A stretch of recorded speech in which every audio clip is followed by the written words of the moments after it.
Racist cop pulls gun on black woman at funeral not knowing. She wrote the law he swore to uphold. A federal judge walked into her brother's funeral holding a folded American flag. She'd served her country. She'd written the laws. But before she could grieve, an officer pulled a gun on her. Why? Because in America, sometimes your silence is seen as a threat, and your skin speaks louder than your title. This is the story of Claudia Sinclair, and the moment stillness became resistance.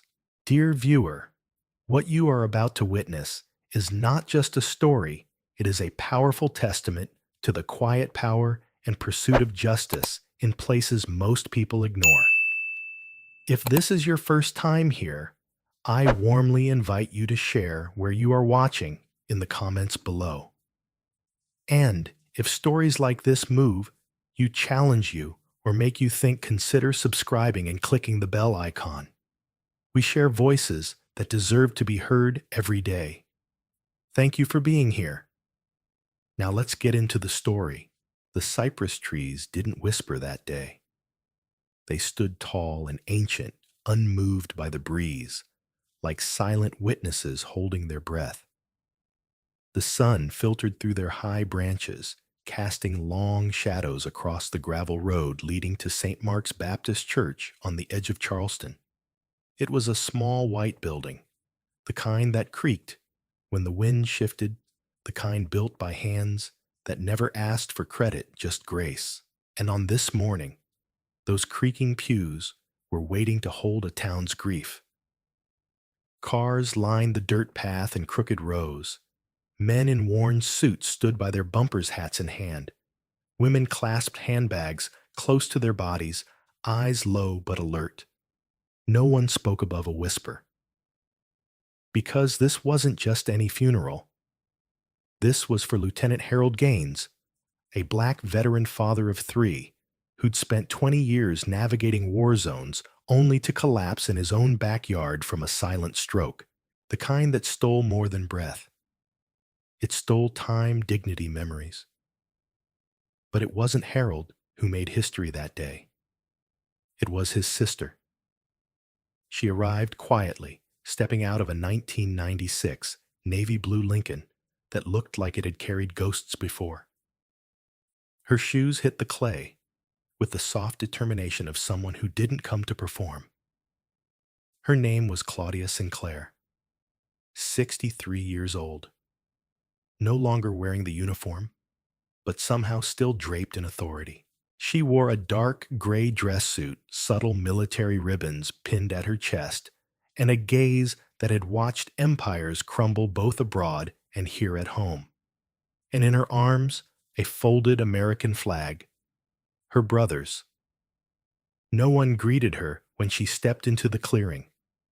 Some recognized her, but said nothing. Others assumed she was from the VA. No one knew she had written the very legislation that reformed federal policing standards a decade prior. No one knew she had prosecuted war crimes in The Hague. All they saw was a black woman walking alone toward the church doors, carrying a flag like it weighed more than a body. But one man noticed, and not in the way that meant reverence.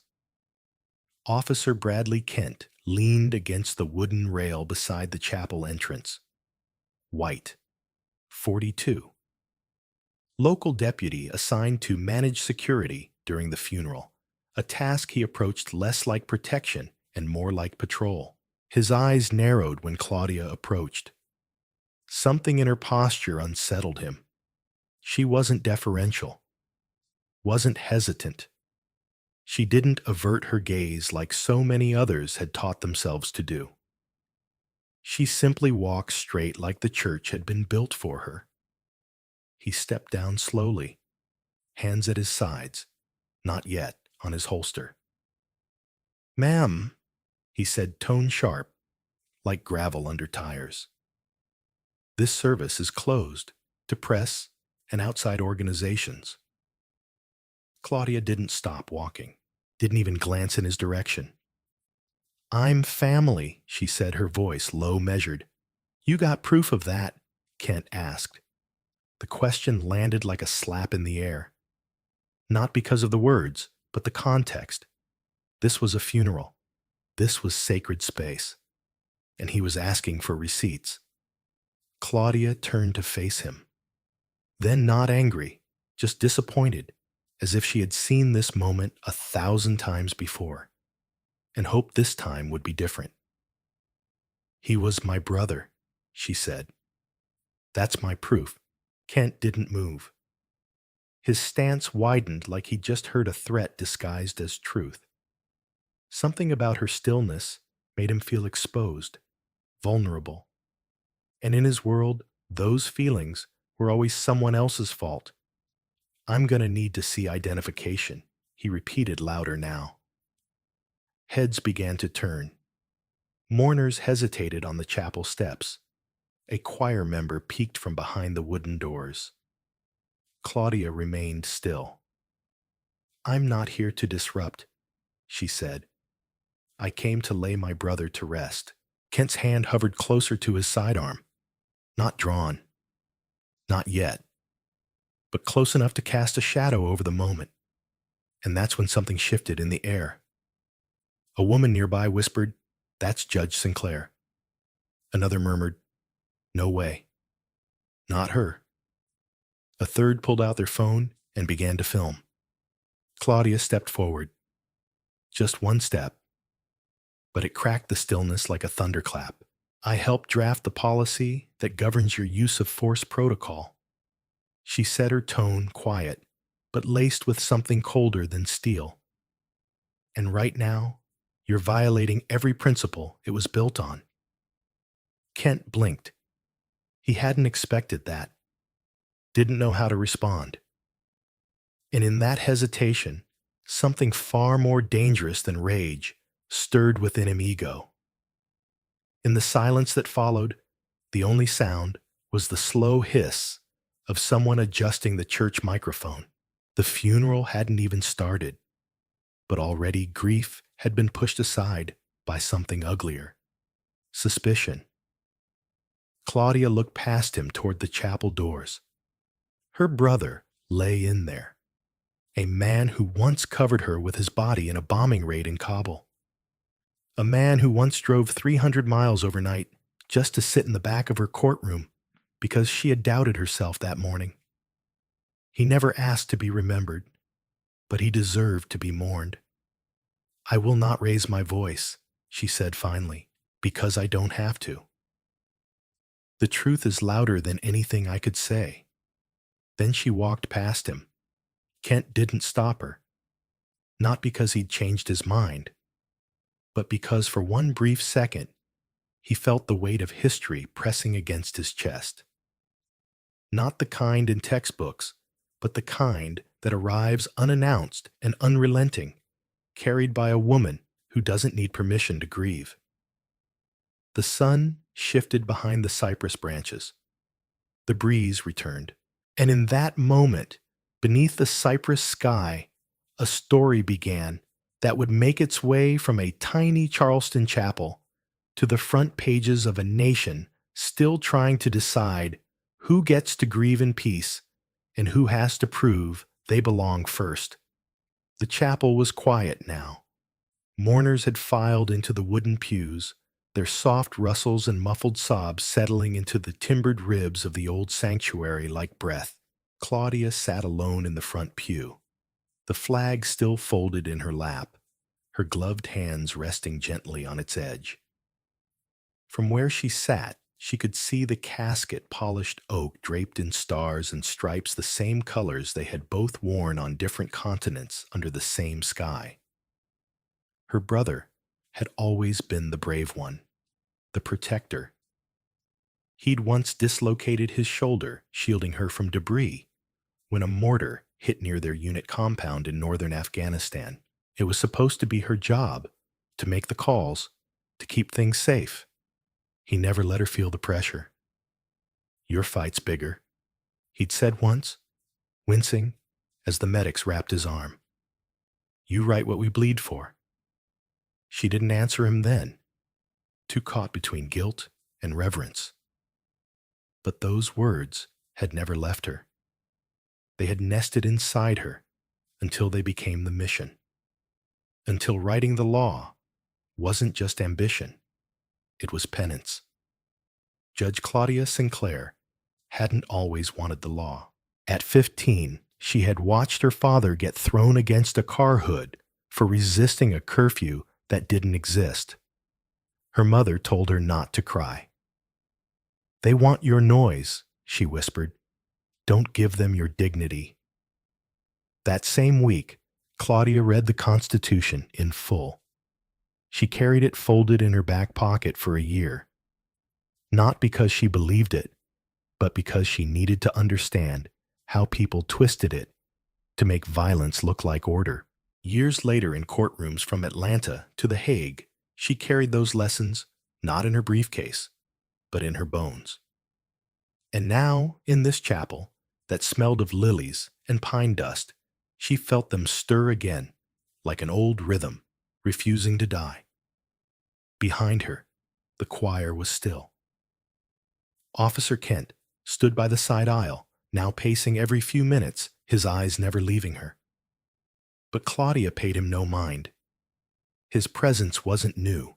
Men like him, faces like his, postures like his, they had stalked every courtroom she'd ever presided over, always watching the wrong thing, always confusing confidence for defiance.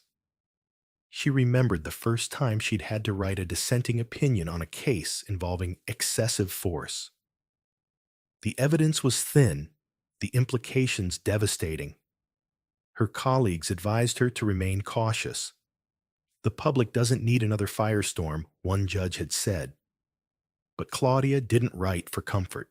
She wrote for clarity. Her words were blunt, surgical authority that fears accountability is not protection. It is provocation. That line alone had sparked 1,000 editorials and at least 2 death threats. But she kept writing. Because every time she stepped onto a bench, she felt the weight of a promise she hadn't made but one she carried. For every veteran who'd come home to suspicion. For every woman questioned before she could weep. For every name mispronounced on a docket. The law wasn't just her profession. It was the reckoning she'd inherited. And now here at her brother's funeral, the law wasn't ink or policy. It was breath. It was muscle memory. It was the decision not to move when a hand hovered too close to a weapon. Grace entered quietly, sitting beside her. Claudia didn't turn. "He's still watching you," Grace murmured, her voice tight. "I know," Claudia said. "You want me to say something?" "No. He wants noise. We give him history." Grace blinked. History. Claudia finally looked at her niece. Her voice was low. There are moments where history turns. Not loud, not announced. Just shifts. And most people miss it because they're too busy looking for a scene. But sometimes, if you're still enough, if you're patient enough, you can feel the ground shift beneath your feet. And you think this is one of those. Claudia didn't answer. But her silence was confirmation. The minister stepped to the pulpit, unfolding his sermon, with hands that trembled only slightly. He'd known Harold for decades. They'd played stickball behind the old grocery store on King Street as boys, fought in different wars, returned to different welcomes.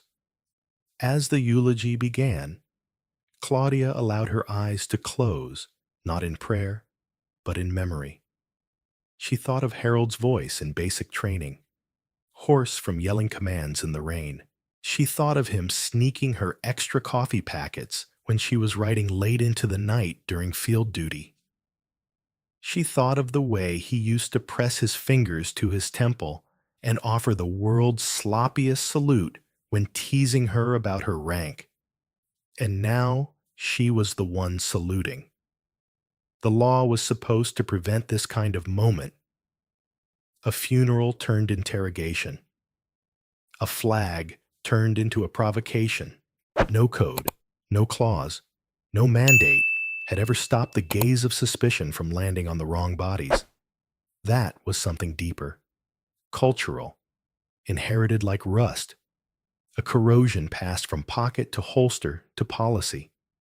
And still she sat, because the law was also stillness, and because she knew even now cameras were watching, phones recording. And unlike the early years of her career this time, the world wouldn't be able to pretend it didn't happen.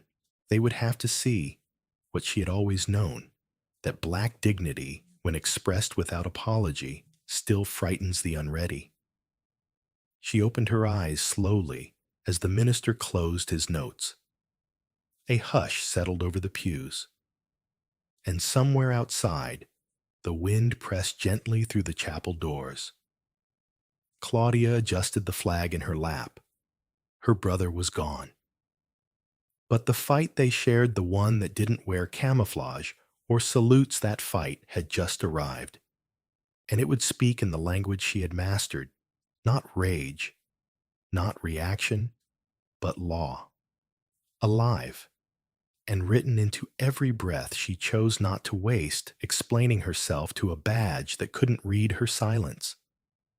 The music began softly, an old hymn Harold used to hum when repairing the engine of his pickup, its slow rise curling like incense beneath the arches of the chapel ceiling. Claudia could feel the cadence of it more than she heard it, her fingers brushing the edge of the flag, folded in her lap like a fragile heirloom.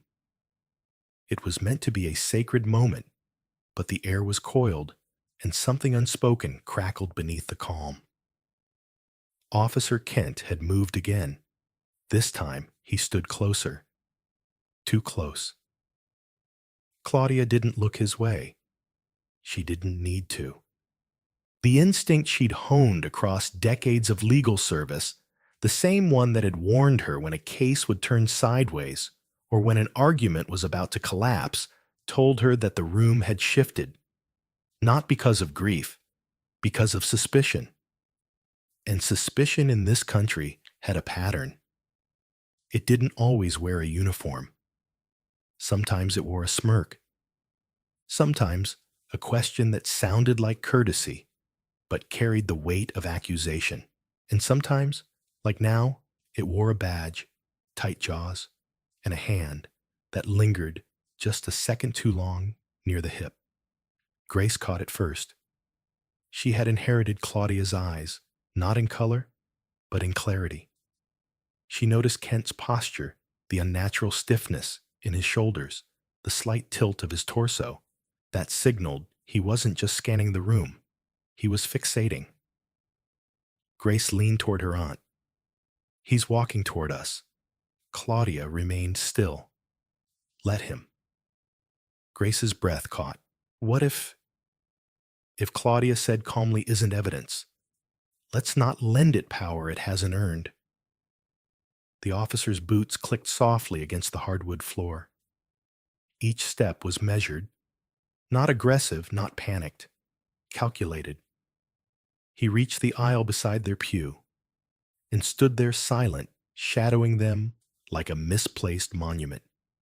The choir's voices swelled again, then dropped as if uncertain how to proceed under his gaze. And then, in the middle of a sanctuary meant for mourning, Officer Kent cleared his throat and spoke. "Ma'am," he said, voice flat, "I'm going to need to see some identification." It wasn't a request. It was a verdict. Grace shot up from her seat, heart hammering. "She's a federal judge," she snapped, "and this is her brother's funeral." Claudia didn't move. Her eyes stayed on the casket. Her voice, when it came, was low and unwavering. "Is there a reason you're addressing me?"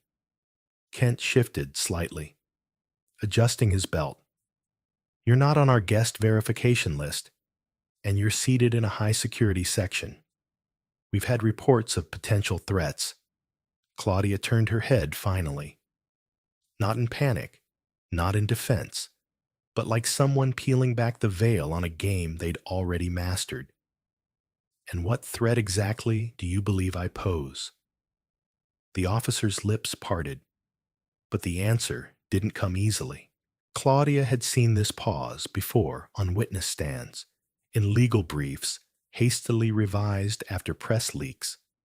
It was the hesitation of someone who'd realized the moment had grown bigger than their authority. Grace stepped forward.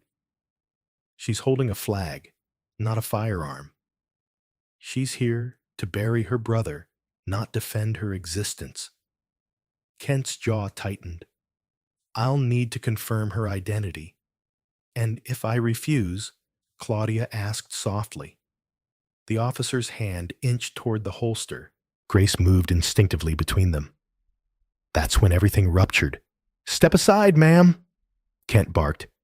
Now. The music stopped. The room froze. Somewhere in the back, a baby began to cry. The sound pierced the silence like glass shattering in a cathedral.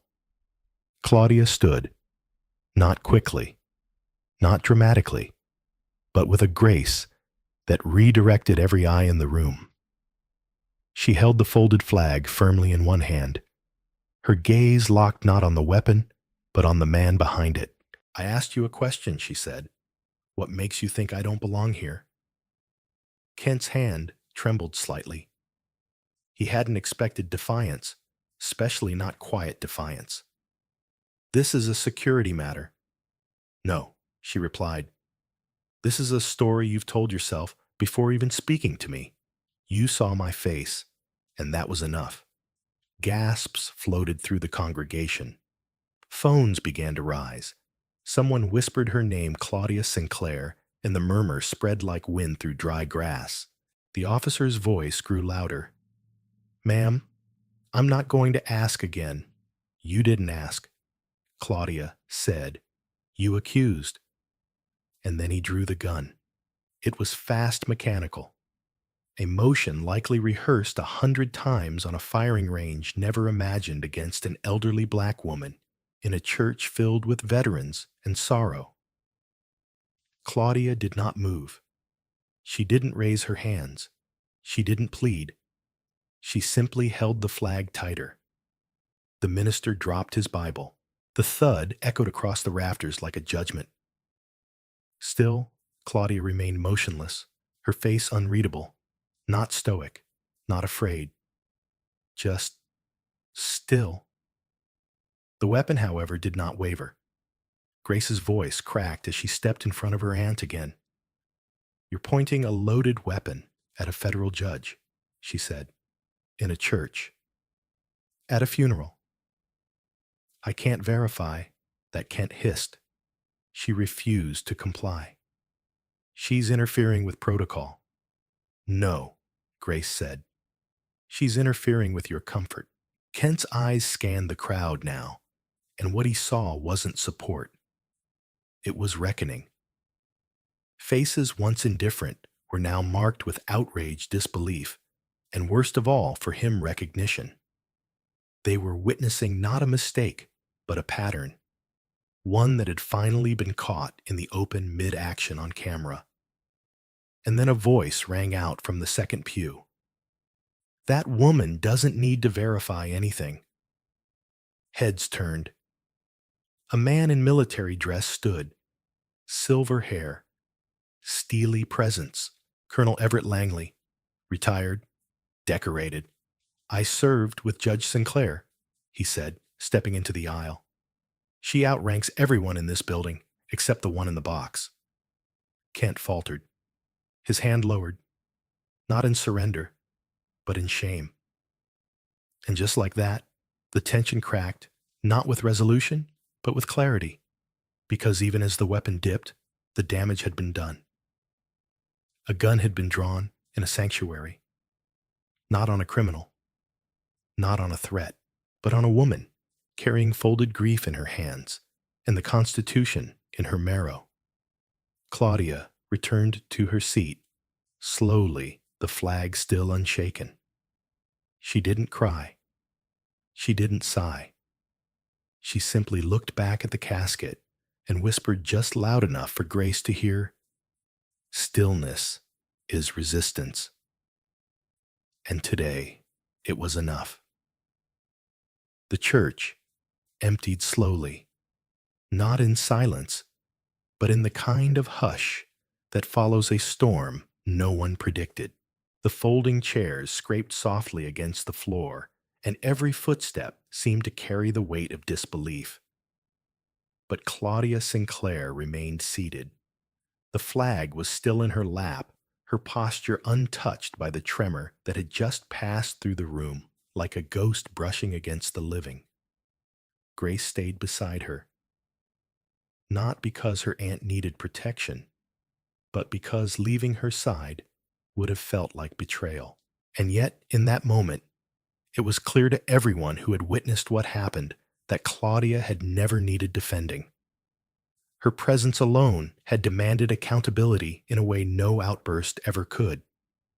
Outside the chapel doors, cameras gathered like moths. The footage had already begun to spread. 17 seconds shaky and raw, capturing the moment a law enforcement officer raised a gun at an unarmed black woman holding a folded flag. Claudia's name hadn't been mentioned in the video, but her silence had said enough. Inside, the Reverend approached gently. "Judge Sinclair," he began, his voice hushed and trembling. "Is there anything we can do?" Claudia looked at him for the first time, not with gratitude or scorn, just with clarity. "Let the service continue," she said. "My brother didn't die for this spectacle." The Reverend nodded. "We'll begin the eulogy shortly." But the story was no longer confined to the pulpit. It had leaked into the world beyond the church walls, into forums and group texts, into timelines and newsrooms. Her name, whispered just minutes before, had now become a search term, a rallying point, and for some an uncomfortable truth. Claudia Sinclair, judge, veteran, sister, black woman. By the time the final hymn faded and the casket was carried out, dozens of people waited on the lawn, not for a show, not for gossip, but to see for themselves the woman who had stood still and stared down a loaded gun without blinking. Some nodded, some bowed their heads, and some simply watched her walk by, flag in hand, unable to find words for what they had just seen. Grace helped her into the car. The engine started with a soft rumble, and they pulled away from the churchyard under a sky that had suddenly turned the color of iron. The weight in the car was not from the flag. It was from memory, from history, from the quiet, brutal knowledge that today's events had not been new. They had only been caught. At a red light, Grace turned to her aunt. "You okay, Claudia?" Didn't answer right away. Her eyes were fixed out the window, at the street she used to walk as a girl, the same sidewalks where her father taught her to keep her back straight even when the world wanted her bent. "He called me ma'am," she finally said, like it was respect. Grace nodded slowly, not understanding at first. "But that word only counts if you mean it," Claudia added. Back at her home, Claudia placed the flag gently on the dining table. Then she stood at the sink, rinsing her hands with the precision of someone who had spent a lifetime washing off the weight of other people's doubt. Grace sat at the kitchen island, typing furiously on her laptop. "I'm filing the complaint," she said. "This won't go unanswered." Claudia didn't protest, but she didn't encourage it either. Instead, she reached for a stack of mail and began sorting it silently, letter by letter, as if returning to a ritual that made more sense than outrage ever could. One envelope caught her eye. No return address, just a single line of type. We saw what they did. She opened it. Inside was a short handwritten note. "You stood for all of us. Thank you for not backing down. My daughter asked why they pointed a gun at a woman with a flag. I told her, because some people still don't see what's right in front of them. No name, no signature, just a truth too heavy to carry and too late to ignore. That night, Claudia didn't sleep. She sat in her reading chair, the flag resting on her knees, replaying the moment in the church, not out of trauma, but out of calculation. She thought of every courtroom where she had challenged policy, every military tribunal where she defended principles over politics, and still, none of it had been enough to spare her the burden of being mistaken for a threat. The next morning, her name was everywhere. National outlets picked up the story. They led with headlines like "Judge held at gunpoint during brother's funeral," and grief, interrupted by authority. Commentators argued over policy. Others speculated about protocol failure, about whether the officer had been trained properly. But no one asked the question that really mattered. Why had a name like Claudia Sinclair, etched in court records, carved into plaques printed on federal orders, not been enough? That question didn't fit easily into a news segment. It didn't work as a tweet, but it echoed. Veteran groups released statements. A retired general from Fort Benning called her a national treasure. A group of law students began circulating an open letter demanding Kent's immediate suspension. And every day, more letters arrived, hundreds tucked under her door, slipped into her mailbox, posted online with hashtags she never asked for. Still, she said nothing. Because Claudia understood something most didn't. That this wasn't about public vindication. It was about exposing a pattern so embedded that it could mistake reverence for rebellion in a heartbeat. It was about making clear that respect wasn't something you earned after surviving injustice. It was something you should have never had to fight for in the first place. And maybe that was why the moment had struck a nerve. Not just because a judge had been wronged, but because it reminded the world that not even a name like hers could keep a hand off a holster. That in America, sometimes your accolades are invisible beneath your skin. One night, Grace asked her, "Do you regret not telling him who you were?" Sooner Claudia looked up from the letter she was reading. "My name was always enough," she said. "He just didn't know how to see it." And that was the truth the world had to reckon with. Not that she had been disrespected, but that her name, her rank, her dignity had been rendered invisible until someone else confirmed its worth. Claudia didn't need vindication. She already had her name. The rest of the country was the one who had catching up to do. The morning the verdict was announced, the streets around the courthouse in Charleston were quieter than expected. No chants, no shouting, just the low rustle of coats and coffee cups. People gathered, not in protest, but in presence. A few veterans in uniform stood side by side, their backs straight, eyes forward. One held a small placard that read, "She didn't need to raise her voice to be heard." Claudia Sinclair was not among them. She stayed home. She sat by the window as she had done each morning since the funeral, the flag folded precisely on the table beside her. The air smelled like rosemary from her garden. In her hands, she held a letter, not from a dignitary or an official, but from a school teacher in Michigan. The note was short. "We watched you. My students asked why standing still scared someone with a badge. I didn't have the answer, but I told them courage doesn't always look loud." When the news broke, the phone rang once, then again, then again. Reporters, colleagues, lawmakers, all looking for a quote, a reaction, something to mark the moment. But Claudia offered nothing. Her silence was deliberate, not avoidance resolve, because this was never about spectacle. Later that afternoon, a group of local children walked with their teacher to the memorial tree planted near the church where it happened. At the base, someone had set a new stone marker, one carved, not with a name, but with a sentence: "Stillness can be louder than sirens." They didn't know she was watching from across the square. Claudia stood at a distance, her coat drawn tight, a wool scarf wrapped at her neck. Grace was beside her, hands in her pockets, gaze steady.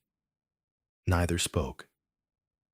At the tree, a girl knelt to touch the plaque. Her fingers brushed the words, slowly tracing each letter. Then she turned to her classmates and whispered something they couldn't hear. But Claudia saw the way their heads nodded, how they looked back at the tree with something deeper than understanding: recognition. The world would move on as it always does. The headlines would fade. The footage would be archived. The outrage would make room for the next crisis. But today, just for today, they remembered. And not because she asked them to, but because she had stood still long enough for the truth to stand with her. When they walked home later, Grace asked quietly, "Do you think it'll last?" Claudia looked up at the winter sky. Its blue stretched thin like a bruise, healing slowly. "Not unless we remind them," she said. And with that, they walked on, not for justice that demanded noise, but for justice that settled like weight in the spine. The kind of justice that didn't ask for applause, only memory, because the day they remembered her wasn't marked on a calendar. It was etched into the silence she chose, and the country that finally heard it. In the quiet town of Charleston, beneath the looming cypress and the weight of history, Judge Claudia Sinclair didn't raise her voice. She didn't protest. She didn't flinch. She stood still, grieving, composed, and resolute. And for that, a gun was drawn on her. Her silence wasn't defiance. It was presence. Her folded flag wasn't a threat. It was a symbol. Yet in the eyes of one man with a badge, none of that mattered. Her rank, her reputation, her decades of service, none of it shielded her from suspicion. Not even the fact that she had written the very laws he swore to uphold. Because when some people look at a black woman standing tall, all they see is a challenge, a disruption, a reason to reach for power. But Claudia didn't reach back. She didn't shout. She didn't shake. She let the silence speak, and in that silence, the world heard something it could no longer ignore. The footage spread fast. 17 seconds of raw truth. No edits. No narration. Just a woman holding a flag, while a gun pointed at her chest, and the voice of her niece reminding the world who she was: not a threat, not an intruder, but a federal judge laying her brother to rest. Claudia's story pierced through the noise, not because it was new, but because this time the camera didn't blink. And neither did she. So what do we learn from Claudia Sinclair? We learn that strength doesn't always sound like shouting. Sometimes it looks like standing still when the world demands you move. We learn that power isn't just held in courts and councils. It's carried in the quiet conviction of someone who knows who they are and refuses to explain it for someone else's comfort. We learn that dignity doesn't need permission to exist. Let her story be a mirror for law enforcement, for lawmakers, for every citizen who's ever wondered why silence is treated like a weapon when it's worn by the wrong skin. Let it be a reminder that policy isn't enough without humanity, and recognition means nothing unless it's practiced daily. If this story made you pause, if it stirred something in you, share it. Speak about it. Remember it. And most of all, subscribe to this channel so we can keep bringing you stories that cut through the noise, stories that challenge what we accept, and stories that honor those who stand still, not because they have to, but because it's the only way to make the world finally listen. Justice doesn't always arrive with sirens.